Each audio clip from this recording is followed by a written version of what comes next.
Salam mərkəzdə biz bugün sizinlə kimya 7-ci sinif səhifə 16-da olan, 16, 17, 18-də olan tapşırıqlara baxacağıq. İlk öncə yəni 16-dakı fəaliyyətə baxaq. Deyir, müxtəlif elementlərin simvolları necə yazılır? Cədvəli dəftərinizə köçürün və elementlərin latın dilində adlarına əsasən onların simvollarını yazın. Gəlin cədvəli köçürdək. Demək, burada elə bil bunlar elementlərdir. Bunlar elementlərin latın dilində adlardır. Buradan yazaq. Demək, dedik bunlar element. Burada da onların latın dilində adlar verilir və bizdən simvollarını istəyirlər. Gəlin baxaq. Bildiyimiz kimi azot latın dilində adı verib bizə zaten nitrogenium. Deməli bunun simvolu nə olacaq? Burada demək istəyir ki, latın dilində olan adın ilk hərfinə baxacağıq. Baxın, latın dilində adı nitrogeniumdursa, simvol olacaq N. Azotun simvolu olacaq N. Fluorun latın dilində adı fluoriumdursa, ilk hərfi nədir? F. Demək, latın dilində adının ilk hərfi F-dır. Karbon karboniumdur, C hərfi ilə yazılıb, amma K deyilir. Deməli, karbon işarəsi budur. Sonra kükürt sulfur, latın dilində adının ilk hərfi S-dir. Bu S-i belə də yaza bilərsiniz, ən çox. Elə yazmaq məqsədə uyğun deyil, ən çox belə yazılır. Demək, latın dilindəki adlarının ilk hərflərinə əsasən yazdıq. Niyə latın dilindəki adlarına əsasən yazdıq? Çünki məsələn, karbondan elə, məsələn, biz tanıyırıq ki, kalium da var, kalium. Kalium elementimiz də var. Kalium elementin simvolu nədir? K. Düzdürmü? Karbonu da onda biz K versək, onda hər ikisi eyni olmuş olacaq. Onda məsələn desək ki, məsələn ancaq simvolu versə, desək ki, bunun proton, elektron, neutron sayını, məsələn protonu verib, məsələn deyir ki, gələcəkdə 4 cədvələ əsasən bunu tapın. Axı biz nə biləcəyik, burada kaliumdan bəhs eləyir, yoxsa karbondan bəhs eləyir. Ona görə də buna əsasən də kaliuma K götürüblər. Karbona isə onun latın dilindəki adına əsasən karbonium, yəni C olaraq götürüblər. Burada məsələn C yazsaq, məsələn bizə deyir ki, məsələn bu simvolu yazıb, deyir ki, məsələn də tərkibində belə bir maddə var. Bu maddənin simvolunu verib adını istəyir. Əgər burada K olsaydı, biz karbon yoxsa kaliumdur, bu çaşbaş qalacaqdı. Amma ki, belə olduğuna görə biz artıq bilirik ki, kalium K, karbon da ki C olur. Demək, keçək digər fəaliyyətimizə. Digər fəaliyyətimizdə B variantıdır, səhifə 17-dədir, bunun davamıdır. Demək, səhifə 17-dəkinə baxaq, B variantına. Aşağıdakı cədvəl dəftərinizə köçürün və elementlərin simvolunu, onların latın dilində olan adlarının baş və ikinci hərfinə uyğun olaraq yazın. Deməli, gəlin yeni köçürdək. Deməli, gəlin baxaq. İlk öncə bizə demişdi ki, latın dilində olan adlarının baş və ikinci hərflərini. Niyə ikinci hərflərini deyir? Gəlin baxaq. Baxın. Məsələn, natriumdur da birinci, düzdürmü? Natriuma əgər biz N versək, məsələn, ilk hərfin dedik də, latın dilində ilk hərfin. N versək, bu zaman yazsaq oru N, azotla neyini olacaq axı? Biz istəmirdik azotla neyini olsun. Ona görə də azota N verəcəyik, nitrogenium N verəcəyik. Natriuma isə ikinci hərfi ilə bir yerdə verəcəyik, yəni Na simvolunu verəcəyik. Gəlin yazaq Na. Deməli, natriuma verəcəyik Na. N versəydik, azotla qaçışdıracaqdıq. Məsələn, neonda da. Neonda N versək, məsələn, ilk hərfinə görə azotla qaçışdıra bilərdik, düzdür? Ona görə də ikinci hərfi ilə bir yerdə veririk. Ne veririk? Neon ne?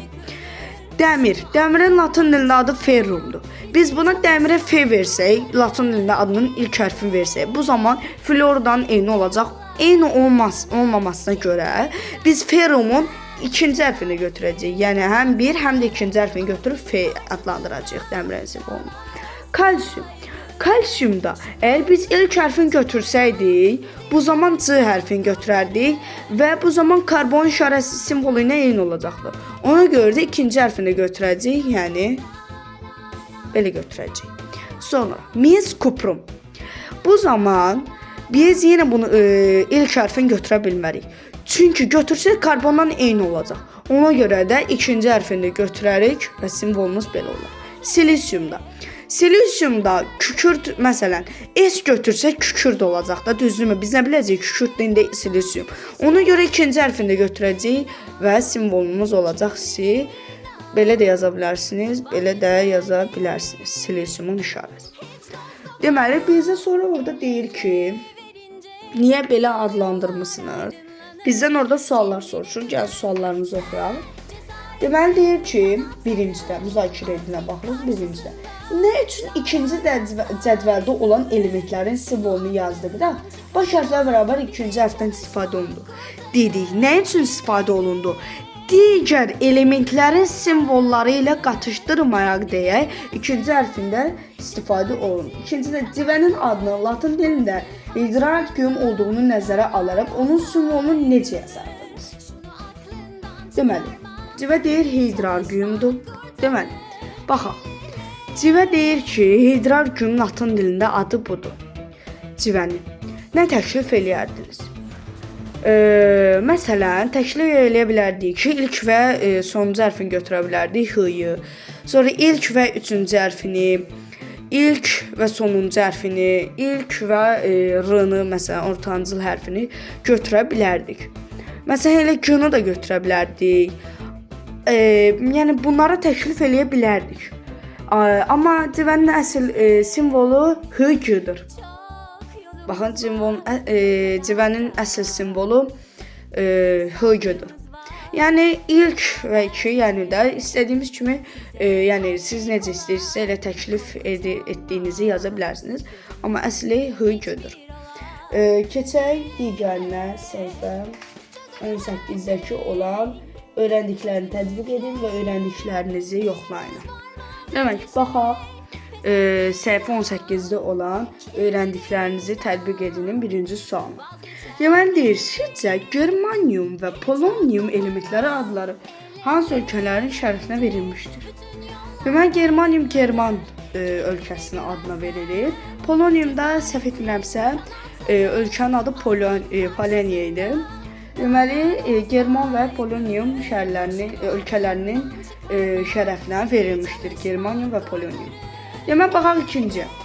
Kükürdün molekulunda 8, fosfor molekulunda isə 4 atom olduğunu bilərək onlar tərkibinin necə ifadə olunduğunu müəyyən edin. Baxaq. Demək, kükürd dediyimiz kimi S-dir. Kükürd S-dir. Fosforda P-dir bildiyimiz kimi. Demək, kükürdün deyir 8, fosforun isə 4 atomun olduğunu bilir. Yəni bir molekulunda, kükürdün bir molekulunda 8, fosforun bir molekulunda 4 atom olduğunu desək, bu necə yazardınız? Deməli, səhifə 17-də də var dərsdə. Deməli deyir ki, o oksigen molekulunda 2 atom olduğu üçün indeksinə 2 yazılır. Baxın, indeks həmişə burada yazılır. Yəni indeks elementlərin sağ aşağı hissəsində yazılır. Və məsələn, oksigen atomu baxın, belədir. Baxın, bunlar oksigenlərdir. Bu bir oksigen molekuldur və bir oksigen molekulunda 2 atom var. Bəs yaxşı, bir kükürd molekulunda 8 atom varsa, o zaman S8 olacaq da, düzdürmü? Fosforda da bir molekulunda 4 atom olduğu üçün P4 olacaq. Deməli, gördüyümüz kimi S8 və P4 olacaq. Keçək digər suallarımıza. Demək, keçək öyrəndiklərinizi yoxlayın. Cədvəli dəftərinizə köçürün və tamamlayın. Baxaq. Kimyəvi element simvol.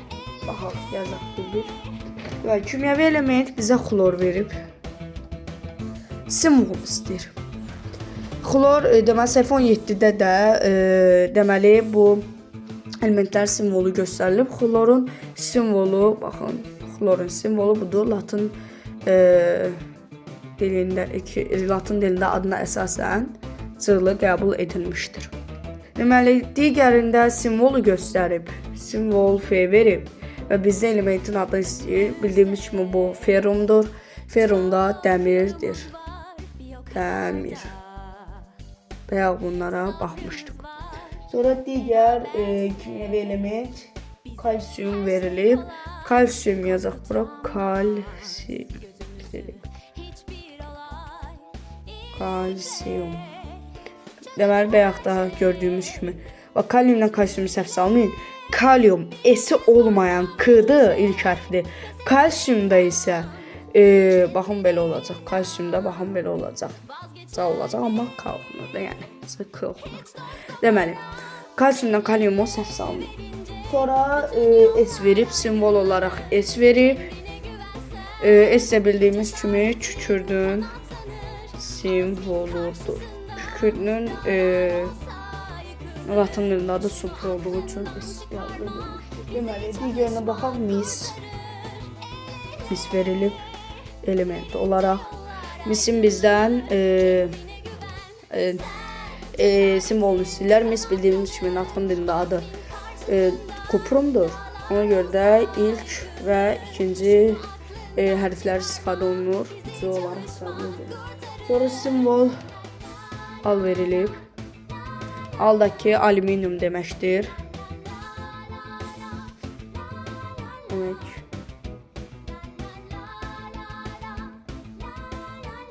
Sonra digərinə baxaq. Azot verilib element olaraq. Azot. Deməli, azot dedik ki, nitrogenimdir. Latın dilində adı, ona görə də ilk hərfi qəbul edilərək N qəbul edilmişdir. Sonra simvol olaraq Na verilmişdir. Na dedik hansınındır? Natriumundur. Natrium elementinin simvoludur. Natrium. Demək, bunların hamısını yazdıq. Baxın uşaqlar. Xlorcılı, dəmir F, kalsiyum C, kükürt S, mis su, alüminium al, azot N, natrium Na olacaq. Keçdik ikinci sualımız. Demək, ikinci sualımızda deyir, B işarəsi hansı elementə aiddir, fikrinizi əsaslandırın. A'da deyir, bor, B'de deyir, barium, C'de deyir, berilyum, D'de deyir, borum. Deməli, bizdən baxın, B hansı elementin simvoludur sorur. Yəni bir variantları yazaq. A variantı bor. B variantı nə demişdim? Barium. Barium. C. Berilyum. D. Brom. Buradan baxdığımız kimi elə cavab görsənir. Düzü hamısı B ilə verilib başı, amma ki gəlin baxaq. Borun simvolu B-dır. Bariumun simvolu B-dır, bromun simvolu B-dır. Berilyumun simvolu da B-dir. Baxaq. Bor ilk hərfi götürülmüşdür, yəni B götürülmüşdür. Bariumda ilk və ikinci hərfləri götürülmüşdür. Berilyumda da ilk və ikinci hərfləri götürülmüşdür. Bromda da ilk və ikinci hərflər götürülmüşdür. Brom bir də brom 2-dir. Bunu yadınıza saxlayın. Yəni bir molekulunda 2 atom olduğu üçün brom 2 yazılır. Yəni məsələn soruşsa bromun simvolunu deyin. Simvol olaraq bunu yazacaqsınız, amma indeksdə bilin ki bromun indeksində 2 yazılır. Deməli cavabımız oldu C variantı. Keçək ikinci sualımıza. Deməli üçüncü sualda da uyğunluğun müəyyən edin, hansı metalı, hansı qeyri-metal olduğunu yazın. Deməli karbon qeyri-metaldır. Qeyri-metal. Sonra mis metaldır. Kalsiyum metaldır. Kükürdəki qeyri-metaldır. Gəlin buradan yazaq. Birinci ayda olanları və ikinci ayda olanları burada çaşbaş qalmıyor. Birinci dedik mis və kalsiyum, yəni B və C. İkinci də karbon və kükürd A və D. Sağ olun dostlar, hələlik. Kanalıma abunə olub like atmağı unutmayın.